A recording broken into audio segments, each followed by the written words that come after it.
mensagem é: não depende de quem quer ou de quem corre.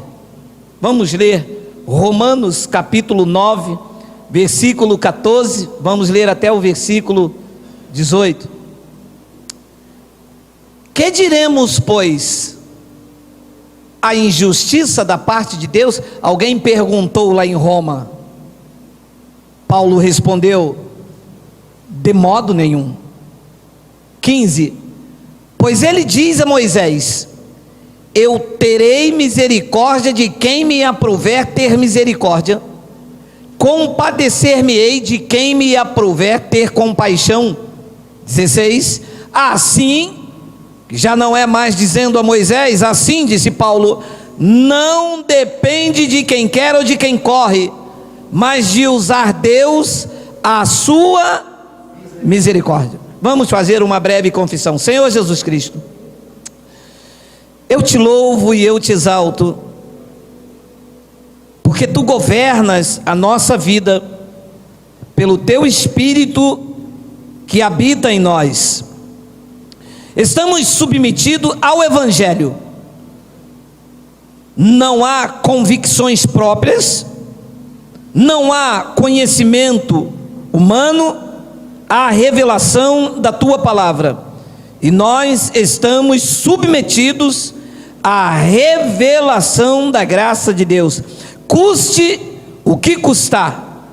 Nós não temos a nossa vida por preciosa, contanto que se cumpra a nossa carreira para testemunhar o Evangelho da graça de Deus, o que nós, como tua igreja reunida aqui e em qualquer lugar aonde se confessa Cristo, faz para a glória de Deus, e todo o povo reunido diga amém.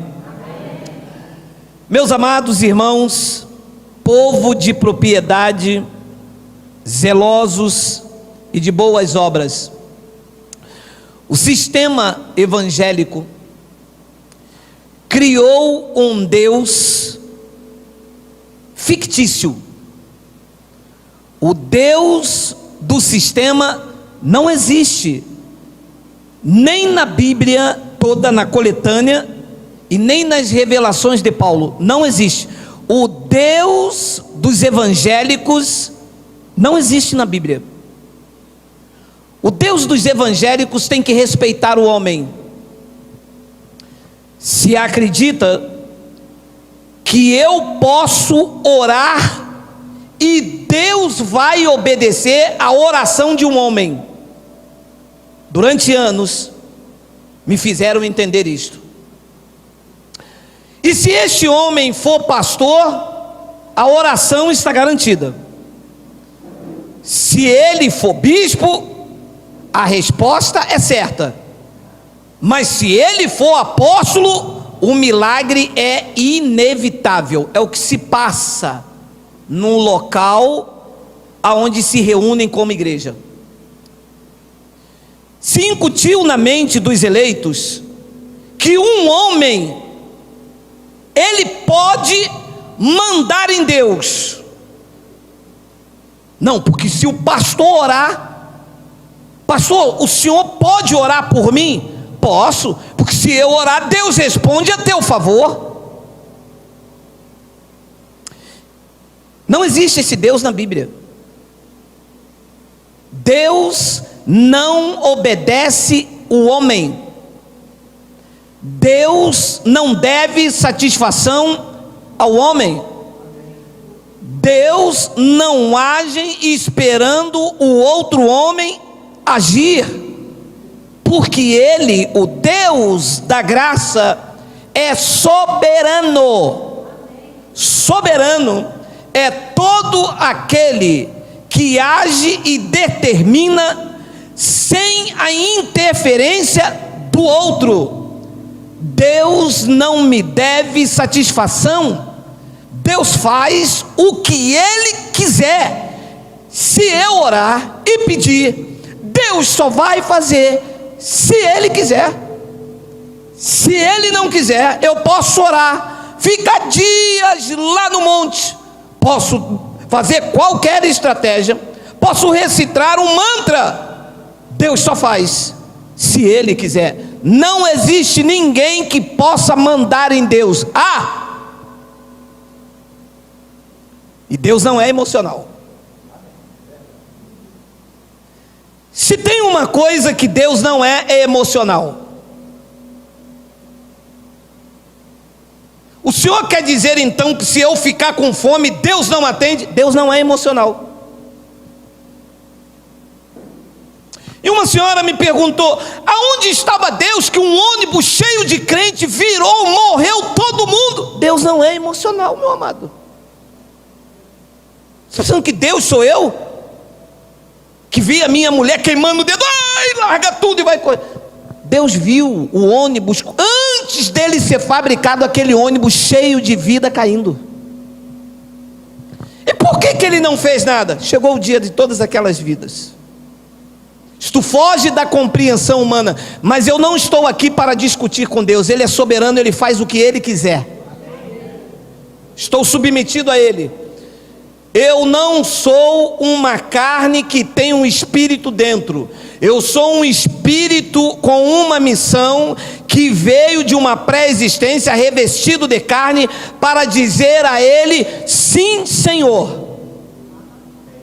Não estou aqui para colocar Deus. O sistema ensina isso. Você faz prova de Deus, coloca Ele na parede. Você vai para uma reunião, dá R$50, dá 100, e Deus tem que te responder. Ou você faz uma campanha, Deus vai te responder com fogo. Respondeu a Elias no Monte Horebe, Deus vai te responder. Mas não é esse o Deus. Não existe isso aqui. Olha, volta para mim, por favor, o versículo inicial, foi o 14. Que diremos, pois? Então a injustiça da parte de Deus. Então Deus é injusto. Eu fiquei aqui a noite toda numa vigília, clamando a Deus, e Deus não me respondeu. Deus é injusto. Deus não é injusto. Deus não mandou você ficar a noite toda acordado? Mandou?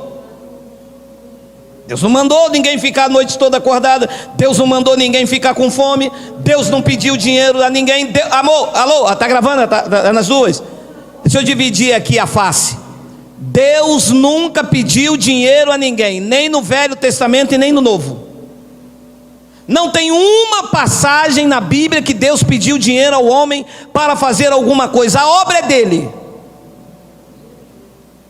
Há uma concordância entre nós, de nós resolvermos os nossos problemas. Mas Deus nunca pediu dinheiro, nem no Velho, nem no Novo e nem no mais ou menos. Então alguém disse: então a injustiça da parte de Deus. Ele disse: de modo nenhum. Versículo 15: pois ele disse a Moisés: eu terei misericórdia de quem me aprouver ter misericórdia. Não adianta me pedir: Senhor, tenha misericórdia da tua serva. Eu tenho se eu quiser. Senhor, tem misericórdia do meu filho. Eu tenho se eu quiser. Porque por conta disso as pessoas acham que Deus é mau, viram as costas por causa do ensino errado, acha que Deus tem que obedecer ao homem, e criou-se uma falácia do livre-arbítrio, que Deus tem que me respeitar, e não tem. Na Bíblia não tem o Deus respeitar o homem. E depois ele diz então no versículo 16, olha lá: assim, não depende de quem quer ou de quem corre, mas de Deus usar a sua misericórdia. Isto não depende de mim, isso não depende dos pastores. Milagre amanhã, Deus vai curar o teu câncer. Ué, você não é Deus, Deus só vai curar se Ele quiser, não vai curar porque o pastor pediu. O pastor não manda em Deus, Deus não é empregado do pastor. Então, se entender que é Deus que governa as nossas vidas, e que você não está aqui para mandar em Deus, que você não está aqui para sensibilizá-lo, você está aqui para exaltar, aqui não nessa esfera física, aqui neste reino espiritual, Deus não tem que satisfazer os nossos desejos. Eu não vivo para satisfazer o desejo do meu filho, eu vivo para dar a ele o melhor, e quando ele errar eu discipliná-lo, porque se eu for fazer os desejos e os caprichos dos meus filhos, duas coisas serão notórias: ele vai viver da maneira que ele quer e eu vou quebrar financeiramente. Então os meus filhos, eu procuro dar o melhor, e quando erra eu disciplino, e é assim que Deus nos trata. Deus não vive para satisfazer os meus caprichos. Eu vou amanhã, eu vou orar e Deus vai abrir uma porta de emprego. Ele só vai fazer se Ele quiser. Se Ele vê que o emprego é nocivo, Ele não dá.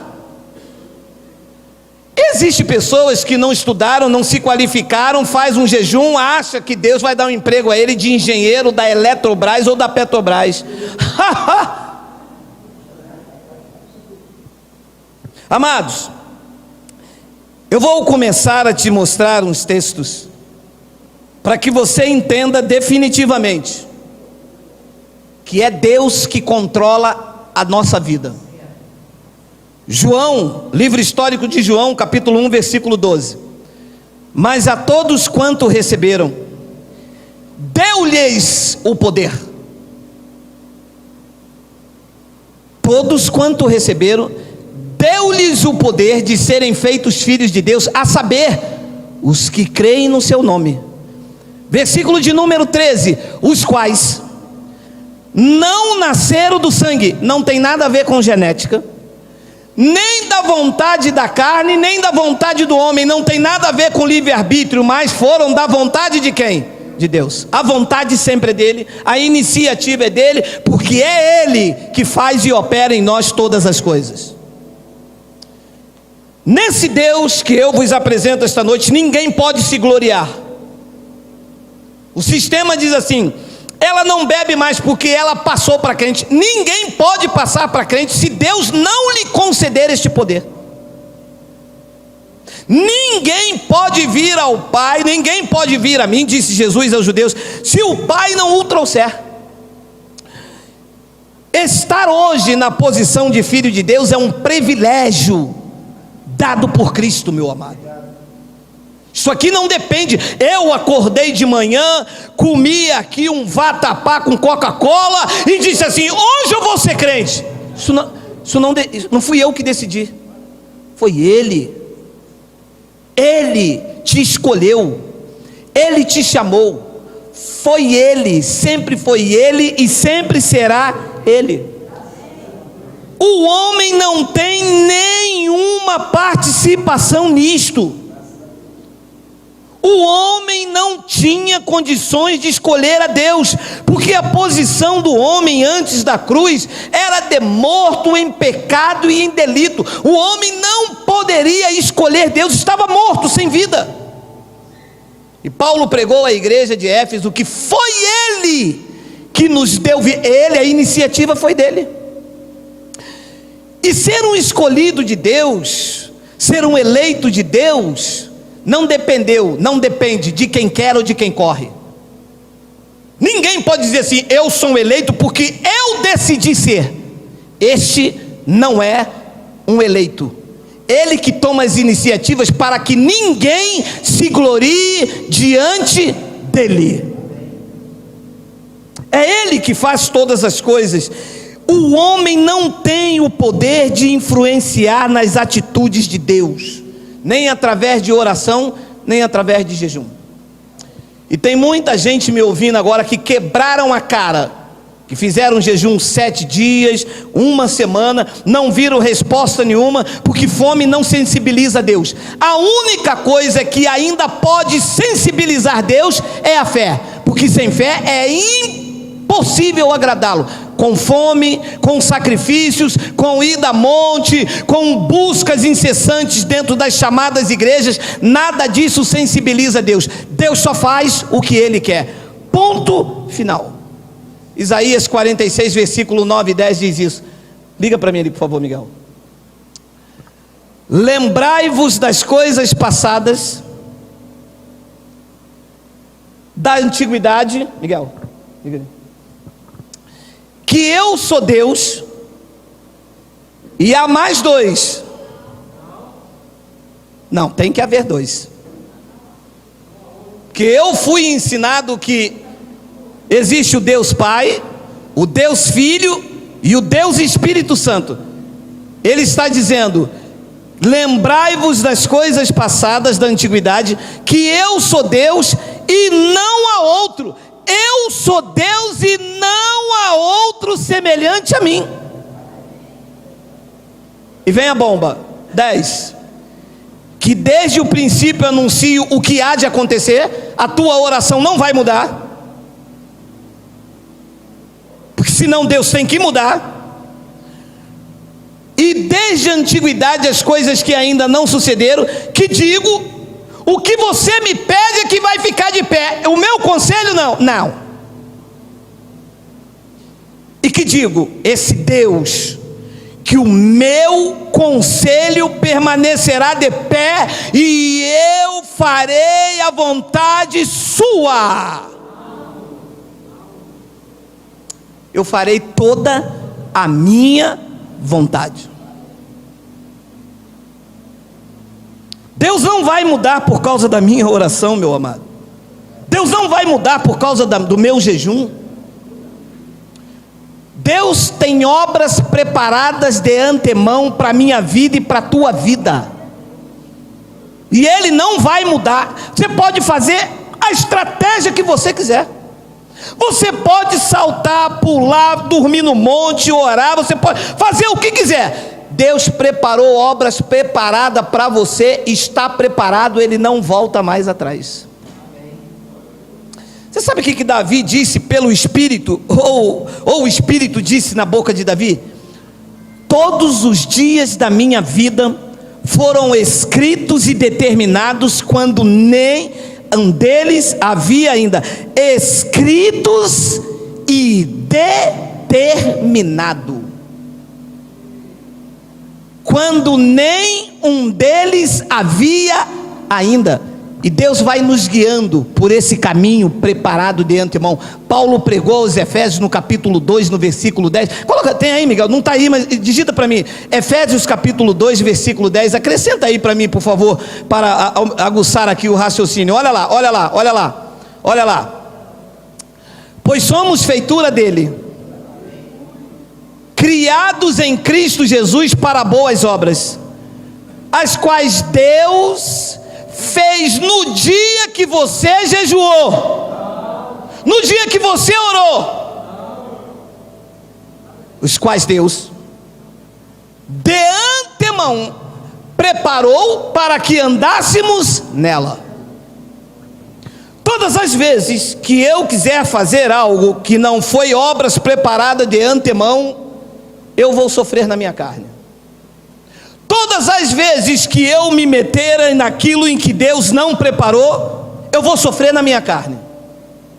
Porque, amado, não sou eu que dirijo os meus passos. Se eu sou cristão, se eu sou de Deus, se eu sou predestinado, se eu sou um escolhido, se eu sou um espírito revestido de carne, quem guia os meus passos é Cristo. No Antigo Pacto tem essa expressão, coloca aí, Jeremias capítulo 10, versículo de número 23. Eu sei, ó Senhor, que não cabe o homem determinar o seu caminho, e nem ao que caminha o dirigir os seus passos.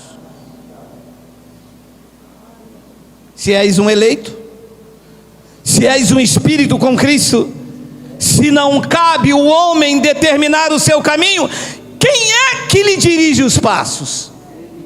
Provérbios 21, 1, 2, tem lá isso, não tem? Tem aí? Como ribeiros de águas, assim é o coração do rei na mão do Senhor. Este, segundo o seu querer, o inclina.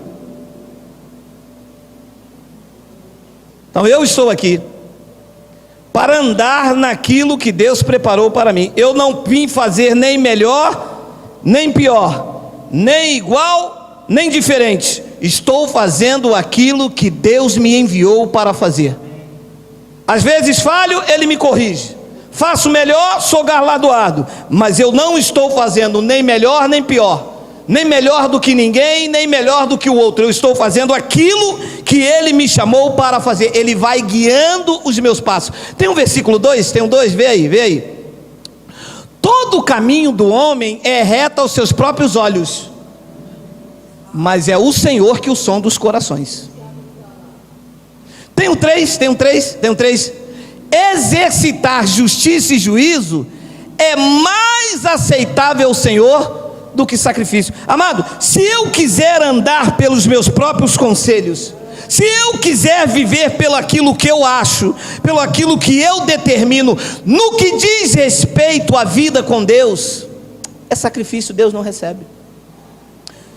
Então, é preciso entender que você está debaixo do governo de Cristo. E uma das coisas que o governo de Cristo exige é que você deve esmurrar o seu próprio corpo e reduzi-lo à escravidão, porque senão a tua carne entra em conflito com o Espírito de Cristo. Paulo disse isso. Digita para mim, por favor, Miguel. Gálatas capítulo 5, versículo de número 18. Tem aí 18? Se não tem, a gente acrescenta aí. Gálatas capítulo 5. Mas se sois guiado pelo Espírito, não estáis sob a lei. Versículo 19. Não, é 16. Coloca o 16 para mim, por favor. Aí, digo porém, andai no Espírito e jamais satisfarei a concupiscência da carne. 17. Porque a carne, ela milita contra o Espírito, e o Espírito contra a carne, porque são opostos entre si, para que não façais o que porventura seja do vosso querer. Então todas as vezes que a minha carne diz, faça isto, mas isso não está preparado para mim de antemão, eu entro em conflito, eu entro em rota de colisão. Sofrerás o dano. Não adianta insistir, que Deus só vai fazer o que Ele quer. E se eu ando naquilo que Deus quer, eu experimento a boa, a perfeita e agradável vontade de Deus. E eu estou lhe pregando isto porque muita gente que me ouve tem quebrado a cara com Deus. O sistema vive quebrando a cara com Deus, porque o sistema quer fazer o que Deus jamais faria, e o sistema deixa de fazer aquilo que Deus quer que faça, e entra numa rota de colisão. Amado, se for carne, Deus não aprova. Se for o Espírito, tem um sim, tem um amém. Se estiver andando numa obra preparada de antemão, se projetares ali, tudo o que fizeres vai ter o sim e o amém de Deus. Se o que você faz deu errado, é carne, Deus não preparou, Deus não aprova. Atos capítulo 16, olha só, o horário já está indo. Atos capítulo 16, preste atenção nisso aqui. E percorrendo a região frígio-gálata, tendo sido impedidos pelo Espírito Santo de pregar a palavra na Ásia. Espera aqui,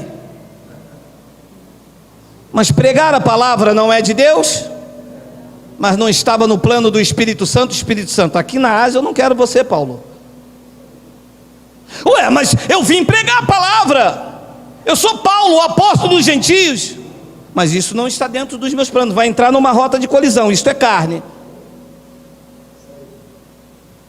Diz que eles foram percorrendo a região frígio-gálata, e tendo sido impedidos pelo Espírito Santo de pregar a palavra na Ásia. 7, defrontando Mísia, tentavam ir para a Bitínia, mas o Espírito de Jesus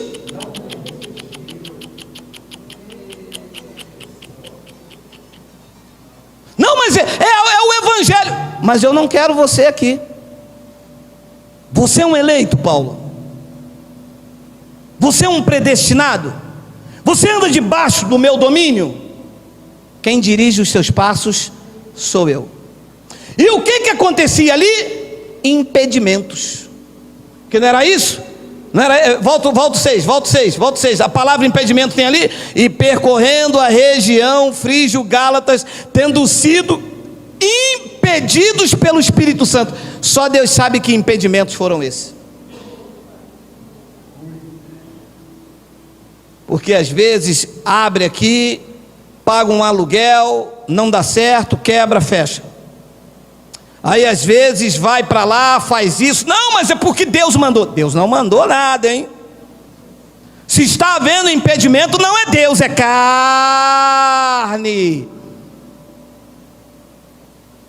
Porque Paulo não estava sabendo, mas o Espírito Santo disse: eu não quero você pregando a palavra na Ásia. Está assim ou não? Está assim ou está? Está. Mas pregar a palavra na Ásia não era bom? Não era para o Espírito Santo e nem para Paulo. Se fosse, tinha um sim e tinha um amém.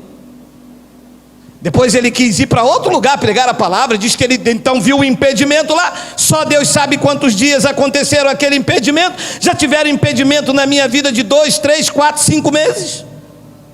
A minha esposa fazia lá um cachorro quente, convidava todo mundo, não ia ninguém. Hoje ela faz 200 cachorro quente, vem 400 pessoas. Ui, eu acho que tem um sim e um amém nesse cachorro quente agora, hein? E diz que defrontando Mísia, eles tentavam ir para a Bitínia, mas o Espírito de Jesus não permitiu. Aqui não. E quebra a cara, e vai daqui, vai dali, o barco e vira daqui, vira dali, não dá certo. Só Deus sabe quanto tempo aconteceu. E olha então o que diz o versículo de número 8. E tendo contornado Mísia, eles desceram a Troade. 9. À noite sobreveio a Paulo uma visão, na qual um varão macedônio estava em pé e lhe rogava, dizendo: passa a Macedônia e ajuda-nos. 10. Assim que teve a visão, imediatamente procuramos partir para aquele destino, concluindo que Deus nos havia chamado para anunciar o Evangelho. Agora sim, está andando em obra preparada de antemão. Agora você está entendendo, Paulo, que não é nem aqui nem ali, é aqui, no centro da vontade de Deus. Vão se levantar contra você, mas Ele é o teu escudo, Ele é a tua provisão. Neste caminho que tu projetares, tudo lhe irá bem. Paulo nunca encontrou o varão de Macedônio, mas quando chegou na cidade de Filipe, pregou o Evangelho e estabeleceu a igreja de Cristo. Era ali o centro da vontade de Deus. Quando nós estamos no centro da vontade de Deus, não importa a tempestade, Ele vai contigo até do outro lado. Vai se levantar murmurações, vai ter um assalto ali, vai ter uma bala perdida ali, vai ter uma crise, vai ter um emprego, mas tu estás no centro da vontade de Deus, Ele vai contigo, tem um sim, tem um amém. Ele diz então: agora eu tive uma visão do que Deus quer para a minha vida. Agora eu entendo que Ele quer me direcionar. Agora eu sei que eu tenho que andar em graça. Agora eu não tenho que passar noites no monte, porque Deus não está lá, Deus está aqui. Agora eu estou tendo uma visão clara das coisas de Deus, e eu estou andando agora no centro da vontade de Deus. Eu agora estou concluindo que Deus me chamou para pregar o Evangelho. Você precisa entender que Deus estabeleceu coisas na sua vida e que Ele não abre mão disso. Isaías capítulo 14, versículo 24. Eu estou correndo por causa do horário. Jurou o Senhor dos exércitos, dizendo: como eu pensei.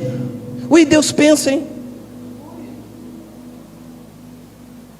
Deus para, vê lá na frente, idealiza, vem no seu conselho e vê o que é bom, o que é ruim. Ele diz: como eu pensei, assim sucederá, e como eu determinei, assim se efetuará. Não, meu amado, mas você tem que descansar nisso aqui hoje definitivamente. E porque eu vivia numa guerra, mas eu tenho que fazer isso, eu tenho que fazer aquilo, mas e se não der certo, e se o meu filho não se converter, e a minha mulher ainda, meu amado, ouça por favor o que diz o Espírito da graça, ainda que pelo antigo pacto, meu amado, o que Deus determinou é o que vai acontecer na tua vida. O que você tiver que passar, você vai passar, meu amado. Não temas, se você anda guiado pelo Espírito de Deus, você pode ter certeza absoluta. Na tua empresa tem uma lista para ser mandado embora amanhã. O que tiver que acontecer, acontecerá. Serão todos mandados embora, ficará você, se tu és guiado pelo Espírito Santo. Mas a gente não dorme de noite e fica, ai meu Deus, e agora? O que vai acontecer? Meu amado, procure compreender qual é a vontade do Senhor para a tua vida. Procure saber o que Deus quer para você. Deus não te quer passando fome. Deus não te quer horas a fio, trancado dentro do quarto de joelho, sofrendo com o joelho ralado. Deus não te quer você lá no monte pedindo. Deus vai responder. Isso é coisa de Elias, meu amado. Versículo de número 27. Porque o Senhor dos exércitos determinou: quem, pois, o invalidará? A sua mão está estendida. Quem, pois, fará voltar atrás? Ele determinou, meu amado. Vai ser assim mesmo. Renda-se. Não adianta. As pessoas vão lutando contra Deus, meu amado. Não adianta lutar contra Deus. Ninguém pode resistir à vontade dele. Hoje um abençoado disse para mim assim: quem passou pela grande tribulação foi os judeus? Nós não vamos passar pela grande tribulação, eu nunca mais venho aqui. Eu disse: mas por quê? Porque não pode, isso não pode. Eu queria passar pela grande tribulação, eu quero sofrer. Meu amado, passe longe daqui. Meu amado, e eu estou aqui para passar pela grande tribulação, meu amado. Viver num país como esse já é passar por uma grande tribulação. Aumenta a gasolina, aumenta tudo, é IPVA, troca de placa, não troca mais, faz isso, faz aquilo, o arroz alto, a mulher toda hora querendo dinheiro para fazer unha, para fazer cabelo. Você quer mais tribulação na minha vida, meu amado? Meu amado, eu me agarro a isso, porque eu sei que ainda no antigo pacto, eu sei que Deus não está com a sua mão estendida. Ele não está com a sua mão recolhida, porque a mão dele está estendida. Meu amado, quem é que vai fazer a mão de Deus voltar atrás? Ninguém. É porque o meu patrão lá, é porque você não conhece. Ele não é maior do que Deus. É porque o senhor não sabe, a minha mulher não aceita de jeito nenhum. Não aceita porque ainda não chegou a hora dela. Porque se ela estiver na rota de colisão do Espírito Santo, nada pode contra a verdade. Nem ela e nem ninguém nesta terra é maior do que o Deus da graça. Não há ninguém. Meu amado, mas eu não acredito em resistência humana, mas não acredito mesmo. Não acredito pela minha intimidade com Deus e não acredito pela revelação do Evangelho. Eu não conheço ninguém maior do que Deus, não conheço ninguém que resistiu à sua vontade. Conheço as pessoas que não estão no centro da vontade dele, mas quem vive debaixo da vontade dele, ninguém pode resisti-lo. Romanos capítulo 9, versículo 19 diz isso. Tu, porém, me dirás: de que se queixa ele ainda? Pois quem jamais resistiu à sua vontade? Não tem ninguém.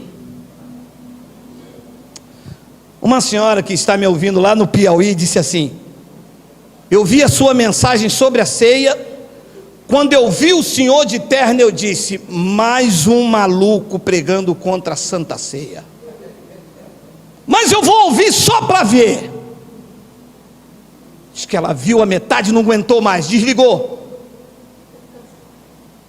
2 dias depois ela me disse: está me ouvindo aí? E aquilo na mente dela, ela para lá, ela para cá, mas não é possível, não é possível, não é possível. Luta para lá, lutando com Deus, sabe?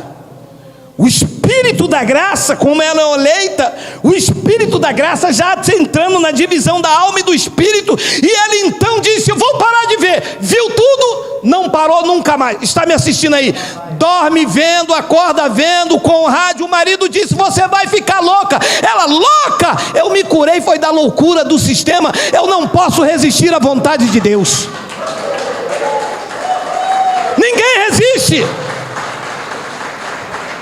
Existem pessoas me ouvindo agora e ouvindo aqui, que quando o Espírito da graça entrou, meu amado, separou juntas e medulas, no impacto da carne, disse: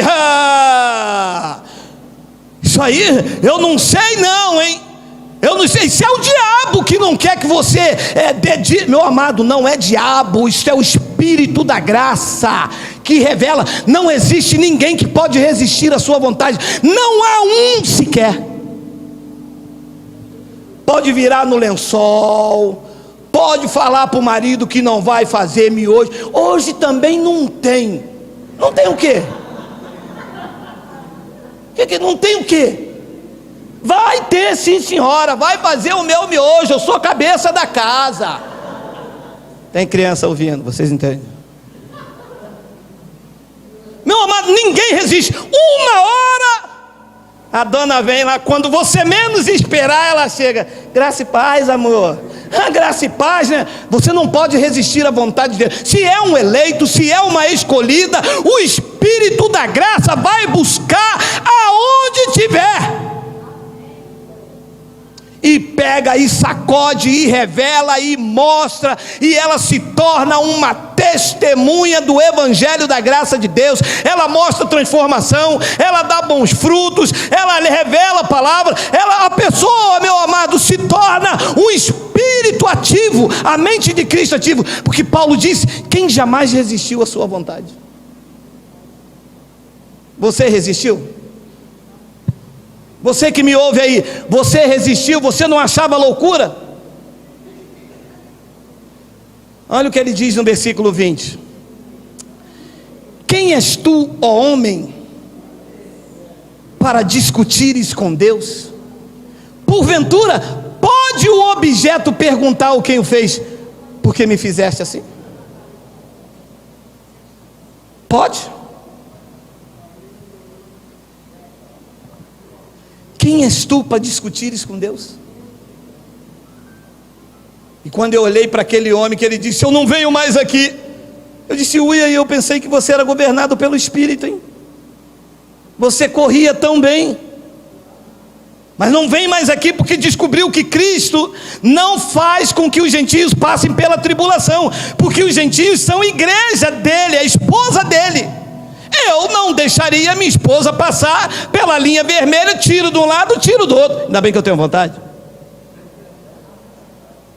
Cristo não ia deixar a esposa dele passar por uma grande tribulação sendo humilhada. Nós somos a esposa de Cristo, mas os crentes querem se passar por tribulação, querem lutar com o dragão, querem ser mordido pela serpente. E ele ainda me disse assim, que aí não tem graça. Pois se não tem graça, se a graça é justamente essa, saber que eu sou o tesouro particular dele, saber que eu sou guardado por ele, que eu estou livre de todo mal, de toda ameaça, que eu estou aqui unificado com ele, essa é a graça maior da graça, saber que nenhum mal vai me atingir, meu amado. Quem és tu, ó homem, para discutires com Deus? Porventura pode, meu amado, pode o objeto perguntar a quem o fez: por que me fizeste assim? Estou debaixo desse governo, estou satisfeito, estou feliz, não estou fazendo grandes coisas, não estou fazendo pequenas coisas, estou fazendo as coisas que ele preparou para que eu fizesse de antemão. Faço com alegria, com amor e com dedicação, porque se for obrigado, eu sei que isto aqui não vai me redundar em nada, mas se eu faço com amor e alegria, será então acrescentado o galardão de um bom dispenseiro de Deus. Eu procuro compreender qual é a vontade de Deus. Se não for para a glória de Deus, eu digo à minha esposa, não vamos fazer. Se não for exaltar Deus, se não for para a glória de Deus, eu digo, não faça. Mas se for para a glória de Deus, eu sei que eu estou no centro da vontade dEle e encontrarei dEle o sim e o amém. E eu tenho ouvido os crentes falar o seguinte: por que para o crente tudo é difícil? Tudo para o crente é fácil se ele está no centro da vontade de Deus. Paulo deve ter falado lá: Silas, por que para nós está difícil? Olha quanto impedimento. Silas, nós queremos ir para Mísia, por que está difícil? Porque não estavam no centro da vontade de Deus. E quando eles se depararam com a visão de Paulo, e alguém disse, passa a Macedônia, eles concluíram que era ali o centro da vontade de Deus, e tudo se tornou fácil. Paulo foi lá e edificou o trabalho, foi lá e encontrou Lídia, encontrou o carcereiro, porque estavam agora no centro da vontade de Deus. E se discute com Deus: não porque eu sou o apóstolo, não porque eu sou o apóstolo Paulo, eu vou para cá. Paulo, mas está dando errado, não vai dar certo. Cara, mas eu sou, quem é o apóstolo aqui? Quem é? Quem é? Mas não é assim. Ser governado pelo Espírito de Cristo. Nós não moramos na mesma casa, nós não estamos no mesmo propósito aqui de anunciar o Evangelho. Vocês não estão vendo que agindo assim vai ter impedimento no casamento de vocês, vai ter impedimento no trabalho de vocês, vai ter impedimento no ministério de vocês. Vocês não estão vendo que agindo assim, ninguém aqui vai a lugar nenhum, nós vamos ficar dando volta? Então qual é a atitude certa? É procurar compreender qual é a vontade do Senhor no meu casamento, no meu trabalho e no nosso ministério, para que nós possamos experimentar a boa, a perfeita e agradável vontade de Deus. Assim é? Assim é. Briga com mulher em casa, crente, da graça. Tem algum impedimento aqui, meu irmão. No trabalho o dinheiro não sobra, tem algum impedimento aqui. Algo não está sendo para a glória de Deus. Estamos batendo de frente. O que precisa fazer? Procurar compreender qual é a vontade do Senhor. Efésios 5,17. Coloca aí, tem aí. Se não tiver, eu acredito. Tem? Oh, maravilha. Por esta razão, não vos torneis insensatos, mas procurai compreender qual é a vontade do Senhor. Foi o que Paulo, quando descansou à noite, teve. Paulo disse: espera aí, já tentei ir para Bitínia, houve um impedimento, tentei descer por aqui, o Espírito de Jesus também não permitiu. Espera aí. Diz que à noite ele teve uma visão, e um jovem dizia: passa a Macedônia e nos ajuda. Ele concluiu que era ali o centro da vontade de Deus. Tem uma hora que, se nós somos de fato governados pelo Espírito de Cristo, nós temos que refletir e falar: espera aí, isso aqui redunda em glória para Deus? É isso que Deus quer para a minha vida. Porque senão nós vamos ficar debaixo desse impedimento. E você pode pedir, você pode rolar, você pode jejuar, você pode saltar, você pode fazer o que quiser. Deus disse: não depende de quem quer e nem de quem corre, mas de eu usar de misericórdia. E Deus usa de misericórdia quando você entra no centro da vontade dEle, quando você esmurra a tua carne, quando sai o orgulho, a prepotência, quando você se rende, quando você diz: não, é graça, É lei, graça é graça. O que Deus quer é que eu viva em graça. O justo vive pela fé. Eu entro no centro da vontade de Deus, as portas se abrem. Que não existe impedimento para Deus, meu amado. Não existe dificuldade para Deus. Deus é o Deus do impossível. Quem está vivendo barreiras é porque saiu do centro da vontade de Deus. Romanos capítulo 8, versículo de número 31 ao 34, olha o que Paulo disse: que diremos, pois, à vista dessas coisas? Se Deus é por nós, quem será contra, meu amado? Se eu estou no centro da vontade de Deus, não tem ninguém que possa ser contra mim. Ainda que eu esteja sozinho, Deus é ao meu favor, e eu sozinho sou maior do que uma multidão. Deus é imbatível. Eu gosto desta palavra, porque Paulo disse que se Deus é por nós, quem será contra nós? 32, aquele que não poupou o seu próprio filho, antes por todos nós o entregou, porventura não nos dará... Opa, meu amado, será que é ele, meu amado? Meu amado, que é da lei, meu amado, aqui? Aquele que, meu amado, embriague-se no espírito com esta palavra: aquele que não poupou o seu próprio filho, antes por todos nós o entregou, porventura não nos dará graciosamente com ele todas as coisas? Olha o projeto de Deus, meu amado. Você já parou para pensar nisso? Nos dará graciosamente com ele todas as coisas. 33, vê se você se encaixa nisso aí. Quem intentará acusação contra os eleitos de Deus? É Deus quem os justifica. Meu amado, eu quero andar nisto aqui, eu quero ter essa segurança. Eu não posso andar por aí com medo de A, com medo de B, com medo. Se eu for pensar nisso, eu não saio nem da minha casa, meu amado. Se eu depender da oração do pastor para me guardar, se eu depender que o pastor passe um óleo em mim, se eu tenho que ficar com fome para ver a coisa, meu amado, diz que quem é eleito de Deus aqui, diga: Abba, Pai. Quem tentará acusação contra você? É Deus quem te justifica, meu irmão. Depois ele termina, eu termino com essa frase número 34, olha lá. Quem os condenará? É Cristo Jesus quem morreu, ou antes, quem ressuscitou, o qual está à direita de Deus e também intercede por nós. E se eu orar, nada acontece. Quem é que intercede por nós? Quem é que ora por nós? Quem é que luta por nós? Quem é que justifica? Diz que Cristo.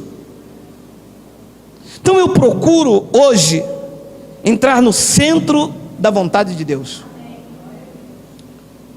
porque eu vejo muitas pessoas em nome de graça banalizando a graça, e graça não pode ser banalizada, graça tem que ser vivida, graça tem que estar com entendimento aqui, mas esmurrando o corpo aqui. E quando eu digo isso, não é santidade externa, quando eu digo isso é temor interno, quando eu digo isso é vida ajustada, quando eu digo isso é porque nós temos que ser uma geração de vencedores, não de boca, não de palavras, mas de fato e de verdade. As pessoas, quando olharem para você que vive em graça, tem que ver a tua família do jeito que ela é em graça, abençoada.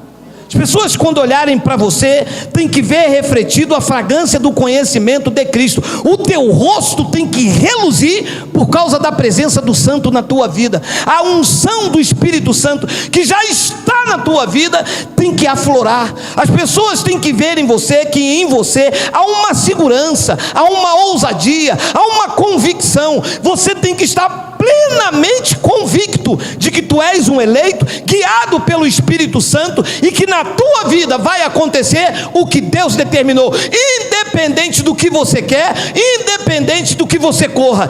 Deus teve misericórdia quando te escolheu. Tu és um escolhido dele. Este é o maior privilégio que um homem pode ter nessa terra. Ele pode ser o presidente da república, ele pode ser senador, ele pode ser ministro do Supremo Tribunal Federal, ou ele pode ser rei da Espanha ou rainha da Inglaterra, mas se ele é um eleito, ele está debaixo dos cuidados de Deus, e Cristo que intercede por ele em todas as coisas. Esta pessoa é mais do que vencedor. Presidente da República é de 4 anos, senador e ministro eu acho que é 8, rei é enquanto tiver vida, eleito é eternamente, e foi levantado para reinar com Cristo para sempre. Isso é a tua posição.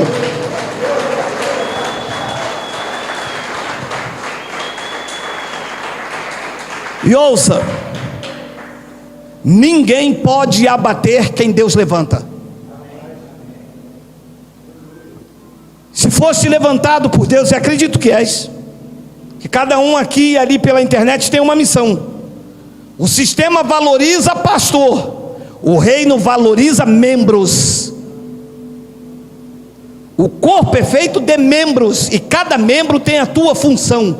E se fosse levantado por Deus, que eu acredito que é, ninguém ousará tentar te derrubar, porque ninguém derruba a quem Deus coloca de pé. Ninguém. Quem se meter contigo vai ver com Deus. Tu és eleito dele. A menina dos olhos é santuário do Deus vivo. E eu deixo essa palavra de Isaías, a palavra profética de Isaías 54:17. Olha aí, vê se você recebe isso aí. Se você recebe aí dentro de você, você vai dizendo aí: eu recebo, eu creio e eu tomo posse. Toda arma forjada contra ti não prosperará, e toda língua que se ousar contra ti em juízo, tu a condenarás. Porque esta é a herança dos servos do Senhor, e o seu direito que procede de mim, diz o Senhor. Contra a sua vida não adianta arma forjada. Pode fazer fofoca, pode fazer trapaça, pode fazer maracutaia, contra a sua vida não prevalece. Pode tentar te dar uma rasteira, pode tentar armar contra você, pode falar mal de você, tu és coluna forte. Contra a sua vida, nenhuma arma forjada prosperará. Agora eu recebo e vivo isto, porque isso não depende de mim. Isso dependeu dele, ele que fez tudo isso. Não há nenhuma participação minha. Diz que toda arma forjada contra... Que palavra, hein? Que escudo de proteção contra nos eleitos, hein, meu amado? É claro que no novo pacto nós fomos promovidos, porque nós não somos mais servos, somos filhos, e como filhos somos herdeiros. Meu amado, eu quando li esta palavra eu disse: uau! Porque tem dia que eu não aguento as perseguições, os ataques em nome de Cristo, e eu penso que eu vou sucumbir, e a palavra revelada vem: o quê? Arma forjada contra você não prevalece, Geraldo? E toda língua que se levanta contra você, você tem autoridade para condenar, porque isto não veio da tua oração, isto não vem do teu jejum, isto não vem da tua capacidade, nem da tua eloquência, nem da sua busca no monte. Isto é uma herança minha para você, e isto é um direito que procede do Senhor. E eu disse: eu recebo, eu creio e eu tomo posse, porque eu vivo debaixo do governo do Espírito de Cristo. Mas o sistema não gosta, o sistema diz que eu não posso usar uma bermuda, o sistema diz que eu não posso cortar o cabelo igual do Michael Jackson, meu amado, o sistema lança demônio, lança capeta, mas eu estou debaixo do governo do Espírito de Cristo. Esta é a minha herança e o direito que procede do Senhor. Eu estou reinando em vida, eu estou em perfeita vitória, nada me falta, eu sou o melhor da criação de Deus. Cristo, sendo rico, se fez pobre, para que pela sua sua pobreza, nós nos tornássemos ricos. Eu estou vivendo os melhores dias da minha vida, eu estou aqui acreditando que Cristo não falha, e nesta fé eu vou vivendo assim, acreditando que eu sou o melhor da criação de Deus. Você recebe isto? Viva assim. Tu és um eleito de Deus, o melhor da criação do Pai, e o privilégio que tu tens de ser um escolhido dele. Ele te escolheu, meu amado. Você já parou para pensar que tu és um escolhido de ele? Meu amado, eu vou terminar. Está 3 minutos, é isso mesmo? Não, já passou, meu amado. Rapidamente, Miguel, me desculpe aí do outro lado. Efésios capítulo 1, versículo 3. Olha aí, isso é um clássico entre nós. Já passamos 15 minutos, me desculpe a empolgação. Olha aí: bendito o Deus e Pai de nosso Senhor Jesus Cristo, que nos tem abençoado com toda sorte de bênção espiritual nas regiões celestiais em Cristo. Olha essa palavra aí, meu amado, olha aí. Assim como nos escolheu nele antes da fundação do mundo, para sermos desgraçados, pó da terra, passar fome, aperto, miserável, misenfia, para sermos santos, irrepreensíveis perante ele, e em amor, 5, nos predestinou para ele, para a adoção de filhos, por meio de Jesus Cristo, segundo o beneplácito da sua vontade. Isso é você. Isso é você guardado. Meu amado, deixe-lhe lhe dizer uma coisa. Você não sabe, mas hoje Deus te deu vários escapes. Você não sabe, mas perigos iminentes rondearam a sua vida, e Ele te guardou. Um sinal que fechou, um ônibus que passou, um caminho errado, 10 minutos que dormiu mais tarde, ou 10 que dormiu mais cedo, o Pai estava no controle, porque não depende do homem guiar os seus passos. Como ribeiros de águas, assim é o coração de rei na mão do Senhor, segundo o seu querer, Ele vai inclinando, até que você cumpra os seus dias. Mas isso não depende de quem quer e nem de quem corre, de Deus usar a sua misericórdia. Usou comigo, usou com você, usou com nós, com todos nós, e usará com todos os outros que ainda entrarão, acharão este alimento e glorificarão e exaltarão a Cristo. Assim é, na melhor noite de vossas vidas, graça e paz. Vamos ficar de pé.